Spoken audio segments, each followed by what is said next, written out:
partners for your generosity as we fulfill our mission of communicating Christ in our world.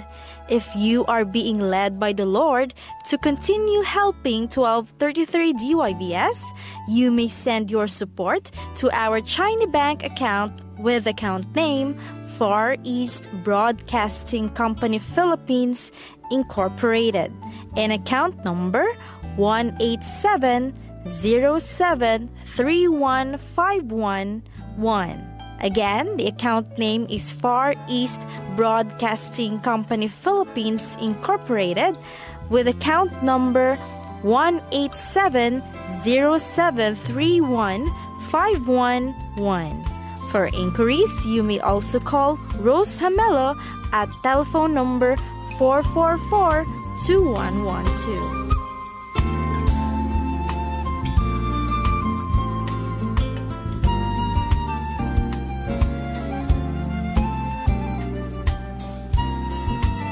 Sa 50 katuig, ang mensahe sang paglaom nagapadayon nga nagapalayag sa kahanginan. Nagatandog sa mga tagipusoon kag nagabago sa mga kabuhi. Bangod kung ano ang ginsugdan sang Dios, iyagit nga humanon. Ini ang 1233 DYVS. Nagawaragwag sang maayong balita sa tunga ka siglo.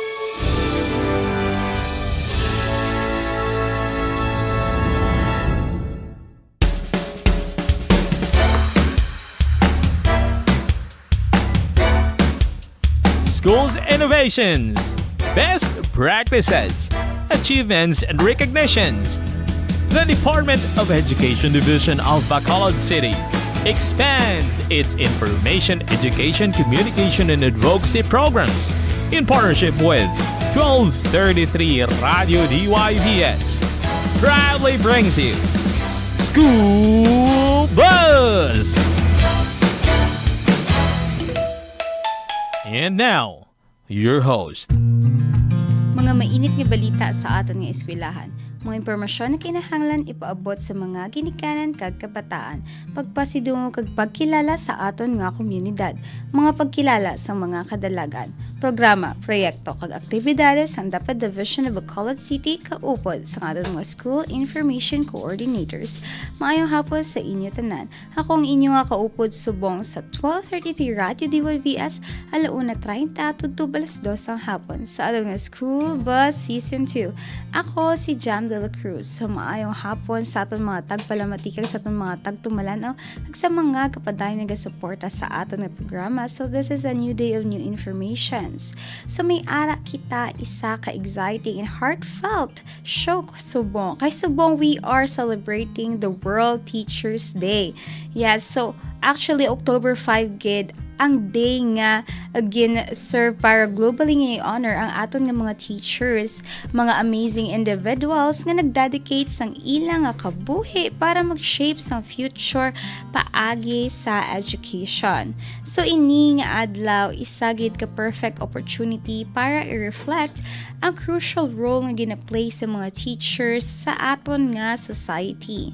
So first, tara ibalikan naton kag itsindihon ang significance sa World Teachers Day. So ang World Teachers Day gin-establish in 1994 by UNESCO.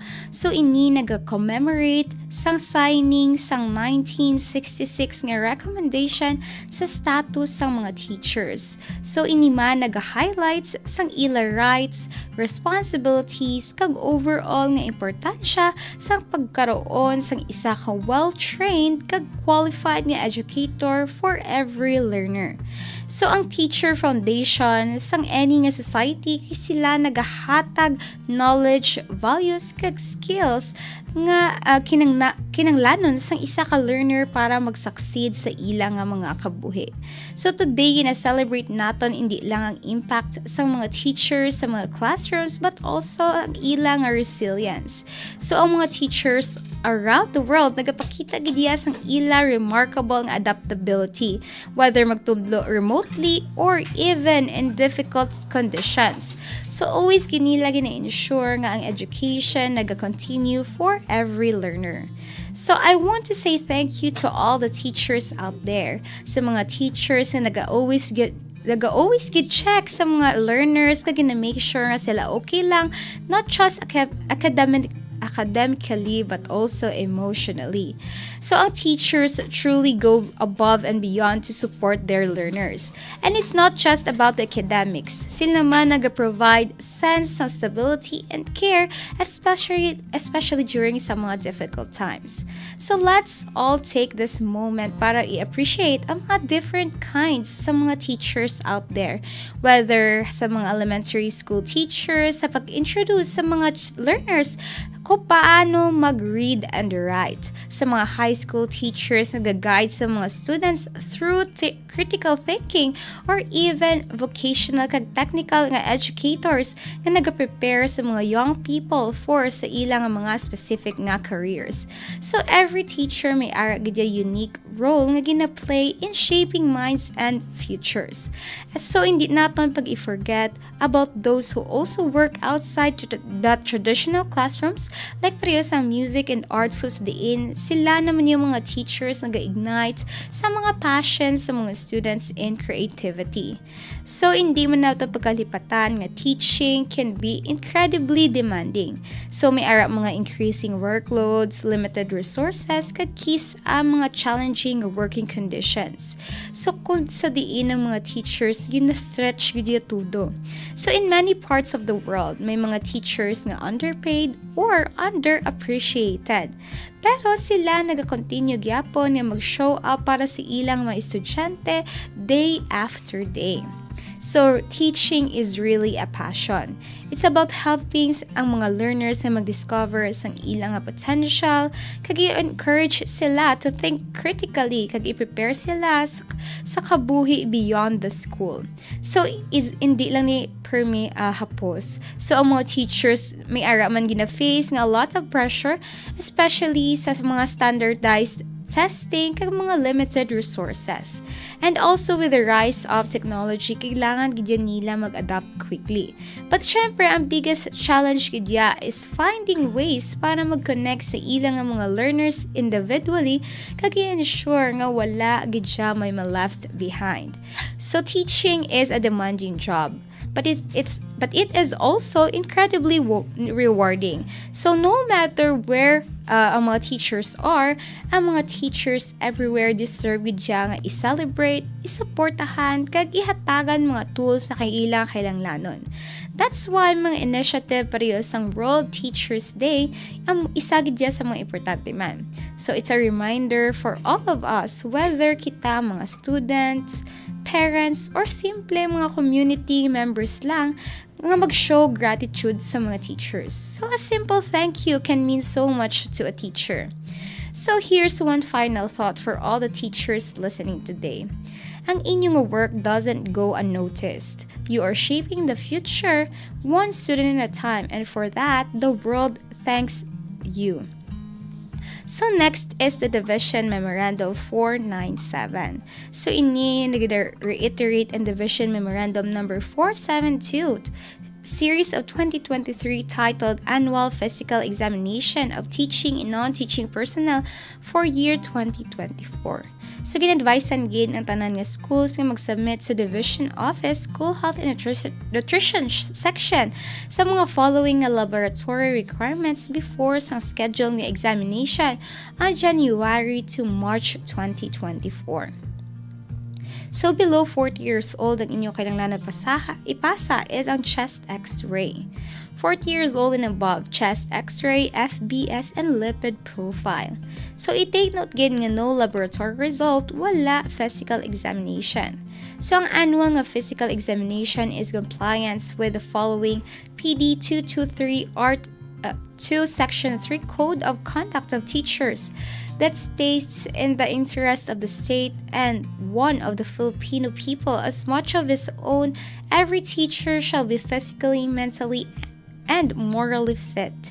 And also the CSC Memorandum Circular Number 17 Series of 1989, Physical and Mental Fitness for Continued Employment in the Public Service, provides that the Commission shall maintain a healthy government workforce that can adequately meet the requirements of the service, and also the Division Memorandum Number 22 Series of 2015, or the Annual Physical Examination of Dapat Employees, Teaching and Non-Teaching Personnel, nga nag-stipulate nga all DepEd teaching and non-teaching personnel shall undergo the annual physical examination in compliance with the CSC Memorandum Circular Number 17 Series of 1989. So sa Annex A, kung sa nagka-contain sang numbers ng elementary and secondary school personnel who have not yet completed sang ilang physical examination. So tanan nga concerned teaching and non-teaching personnel gina-advisean gid nga mag-visit sa Division Office School Health and Nutrition Section Clinic para sa ilang physical examination from October 1 to October 31, 2024. So sa aton nga pagbalik madamo pagkikita ang pag-istoryahan, magabalik ang inyong paborito nga programa, ang School Bus Season 2, matapos ang mga masunod nga pahanumdom.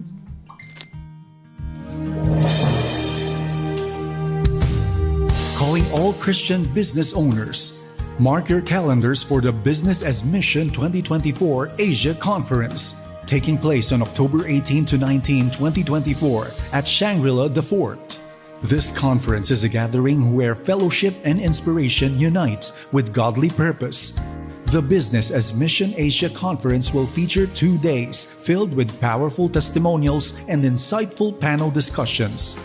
You'll hear from 7 expert speakers who will share their knowledge and experience, equipping us to integrate faith into our family businesses, which are called for a higher purpose. Building on the extraordinary success of last year's conference, where lives were transformed, don't miss this year's incredible opportunity to connect with fellow believers, empower your family business for a higher purpose, and enhance your entrepreneurial journey in alignment with God's mission. We look forward to seeing you on October 18 and 19 at the Business as Mission 2024 Asia Conference. Register now at businessasmission.ph. Nagbabalik ang inyong paborito nga programa, ang School Bus Season 2. So maayong hapon liwat sa aton mga tagpalamati at mga tagtumalan ako sa mga kapadaan nga suporta sa aton nga programa. So maayong hapon mandira sa mga persons in dapat division of Bacolod City, lalong-lalo na sa aton nga School Division Superintendent Sir Renato G. Hico. Sa aton man nga Assistant School Division Superintendent Ma'am Lini A. Peñaflor, sa aton nga Chief Education Supervisor at CID Ma'am Janelina Navarro, and sa aton man nga Chief Education Supervisor SGOD Sir Gregorio Miani Jr. and syempre kay Ma'am Lila Viaro. Good afternoon, Ma'am and Sir. Thank you so much. So next is the Division Memorandum 447 Series of 2024. Ang Office Paagi sa Curriculum Implementation Division nag-inform sa field sa conduct ng MTAP Saturday class nga magasugod October 5, which is tomorrow, tubtob November 16, 2024. So ang amoy ni nga activity nag-aim nga mag-provide sa mga learners sang opportunity nga mag-explore mathematics without sang mga pressure sang test, and also mag-review sa mga learners sang mga materials nga ilang in cover sang last school year para ma-enable sila to do well this school year. And syempre, i-enhance ang learners' mathematical skills, problem solving, and critical thinking skills. So, ang participation ng learners ka teacher from both public and private schools are purely voluntary lang, kag mag-adhere sa Dapat Order Number 9, Series of 2005, titled Instituting Measure to Increase Engaged Time on Task and Ensuring Compliance Therewith. So, ang MTAP or ang Mathematics Teacher Association of the Philippines Incorporation, isa ka leading math nga teachers professional organization sa Philippines since 1977. So, for years, ini nag-influence sa more than 1 million students nga mag-explore sa mathematics, more kang mag-train more than 100,000 teachers paagi sa flagship programs, pariyo sang MTAP Program of Excellence in Mathematics or POEM, kagang MTAP National Conference. So, ini household names sang damo na young and gifted Filipino students and teachers. So ang MTAP mag-remain nga committed sa pag-hone sang young minds into well-rounded individuals. So for this school year, ang MTAP mag-launch sang annual program of excellence in mathematics or mas kilala sa MTAP Saturday program in mathematics para sa regular kag talented nga students. So, ang poem is sagid ka-proven and time-tested avenue for regular students para ma-enhance ang ilang mathematical skill, problem-solving, kag critical thinking skill. Kag para sa mga talented students, ininim niya para sila maging more equipped with advanced knowledge kag mag-learn more problem-solving techniques. Iniman makahelp sa mga students nga i-prepare sila para sa ilang mga respective entrance examination kag mag-review sang math concepts nga ila previously nga natunan. So, gina-invite gid ang tanan nga interested na school leaders, teachers, and parents, and elementary and junior high school learners nga mag-participate sa amuini nga programa. So, ang 2024 nga MTAP Saturday program ng mathematics will be conducted on 6 Saturdays. So, may a session for regular students, which is the batch 1, will be from October 5, 2024 to November 16, 2024. And sa mga talented students naman for batch 2, will start on December 7, 2024 to February 1, 2025. So, ang klase magasugod 8 a.m. to 12 noon. Kag ang mga students gina-require mag-attend sa ilang school uniform with their school ID. In case naman nga yung ila uniform ara sa wash, pwede sila makagamit sang ilang nga PE uniform. So may ara fee nga 350 pesos for the whole series of session for each batch. Kung sa diin, pwede mo bayaran sa any center to the contact person indicated on or before October 5, 2024 or December 7 for the talented. So may era kita strict adherence sa deadline which is necessary para prevent any disorder and waste of time sa pag-organize sa mga klase on the first day. So ang mga students pwede makapili sang ilang center na convenient para sa ila. So next is the Division Memorandum 485 Series of 2024. Ang Curriculum Implementation Division paagi sa Special Education Program. Mag-download sa Special Needs Education Program Support Fund or SNED PSF to the recipient schools in Bacolod City Division implementing inclusive education. So, ang program support fund for fund year 2024 is in support of the department's matatag agenda to take steps to accelerate delivery of basic education facilities and services and take good care of learners by promoting learner well-being, inclusive education, kag positive nga learning environment. So, and syempre, mag-give support man sa mga teachers to teach better. So, ang mga recipient schools shall be guided sa Dapat Order number 42 series of 2021 or the guidelines on the utilization of the support funds for SNED Dapat Order number 18 series of 2022 kung sa diin nag-contain amendments sa provisions ng Dapat Order number 42 series of 2021 kag Dapat Memorandum number 22 2024 entitled Recipients and Priority Expenditures of the Fund Year 2024 SNED PSF. So for the fiscal year, this division memorandum nag-reiterate sa mga following activities na i-prioritize. Ang una is ang formal assessment or rehabilitation sa mga learners with disabilities by medical or allied health medical specialists. And also acquisition sa mga specialized materials, devices, kag equipments na intended sa instruction purposes ng learners with disabilities or difficulty provided the amount should not exceed 50,000 K.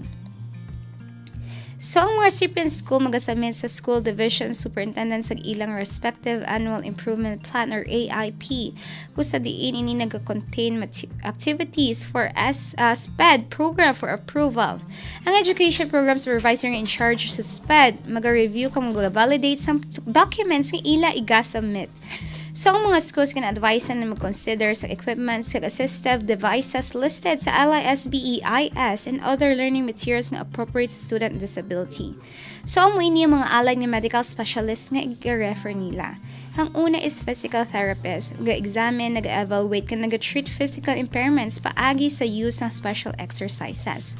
Ikadawa is speech language pathologist. Nag-diagnose, nag-treat patients with functional and organic speech defects and disorders. nurse. Ang ikatatlo is occupational therapist, kung sa diin sila naga-use for purposeful activity kag intervention nga mag-maximize ang independence and health of any client who is limited by physical injury, illness, cognitive impairment, psychosocial dysfunction, kag mental illness or learning disability.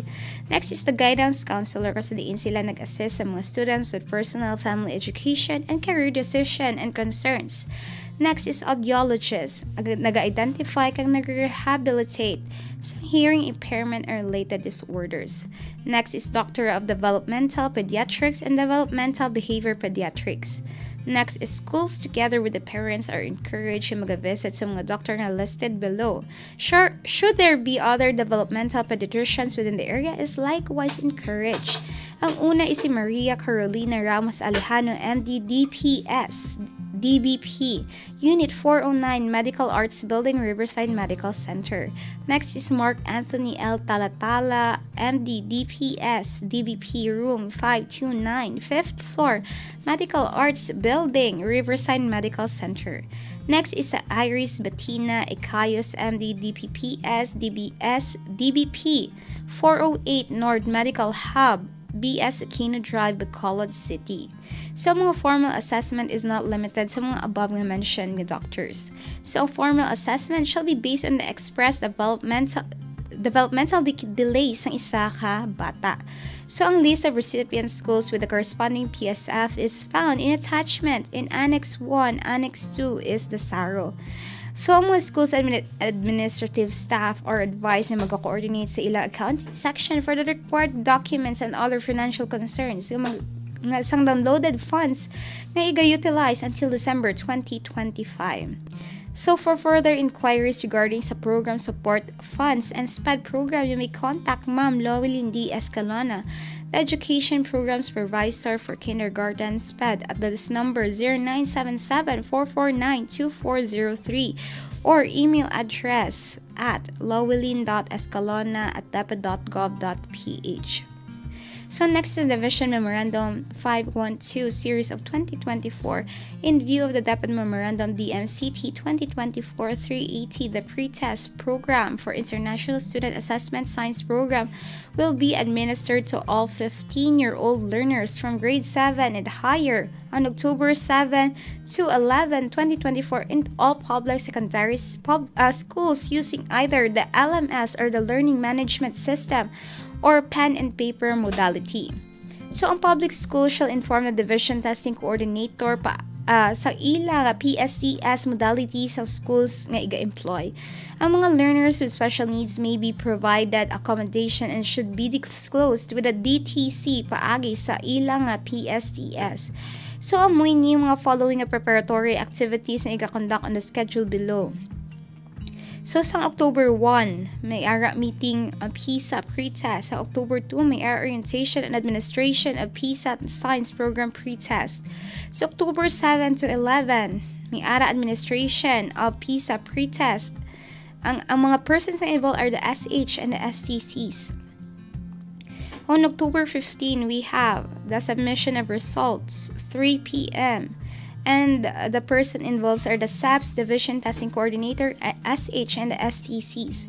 So, mga school administering the pretest using the pen and paper modality mag-guide sa mga test mechanics below. So, ang pretest questionnaire can be accessed sa Google Drive paagi sa link nga https://bit.ly/PISA2025 resources. So, ang 12 naman niya nga page test questionnaire shall be printed. It shall be noted na mga answers sa each test question nag-vary from multiple choice, specific answer choices, kag brief answers. Kag ang mga answers are filled directly on the test questionnaire. So, ang test shall be timed for 30 minutes. Ang teacher or a proctor shall request learners na ma-exchange sang ilang papers and check their answers. So, ang answers may be discussed in a separate session. Ang teacher or proctor shall input the scores using the template providing in the following link nga makita sa amo ini nga Division Memorandum. So, ang school's pretest score shall be submitted sa SDO paagi sa DTC. Higa submit sa Regional Office 6. Ang program support funds naman niya for printing of test and learning materials shall be downloaded sa SDOs as soon as authority is approved. So, ang schools nga ga-administer sa pre-test PSA science program using the LMS shall refer sa Annex A. Ang SDO Bacolod City is clustered in the LMS, TANAT R61 LMS course cluster 38. So, ang teacher participation in this activity nag-follow sa no disruption of classes policy as stated in Dapat Order Number 9 Series of 2005. So, ang teachers dapat mag-arrange another science teacher nga mag-oversee sa ilang nga klase and mag-combine some learners with other class or mag-provide SLMs or worksheet para ma-ensure ang continued student engagement during their absence. So, makita sa Annex A kung papaano mag-administer sa pre-test using the learner management system. So, as we come to close up today's program, gina-encourage agad ang tanan na mag-reach out sa ilang mga teachers, whether it's your current teacher, inyong former teacher, or even mga teachers ng inyong mga bata. And let them know how much they are appreciated. So, pwede ka mong makasend message, mag-write some card, or just say thank you in person. So, remember again nga teaching is more than a job. It's a calling. And tanan kita better for having an amazing teachers in our lives. So, I hope sa today nga show na inspire ko ka mo nga mag-reflect sa incredible impact sa mga teachers naton. Kag sa mga teachers man nga mag-aabot pa. So, hindi kayo magkalipat ang ating School Bus Season 2, ang inyong paborito nga programa, humalin Lunes, tugtog Biyernes, alauna 30 to 2 ang hapon, kabay pa kapadayon ng inyong pagsuporta sa aton na programa sa pagpamati, sa paglantaw, kag sa pagpadayon nga pagsuporta. Kabay pa nga mag-like, comment, and share man kamo. And ako ang inyong kaupod sa mga adlaw. Ako si Dela Cruz nga nagasiling. Maayong adlaw sa inyong atanan, kag paghalong.